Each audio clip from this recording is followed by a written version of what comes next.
Welcome, I'm Dionne Swift.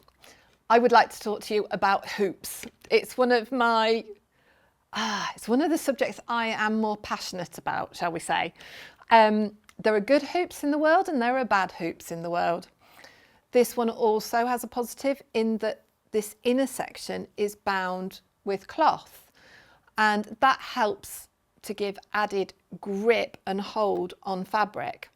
But it's still plastic on the outside, so it hasn't got many brownie points. The things I'm really looking for in a hoop then would be, I like it square.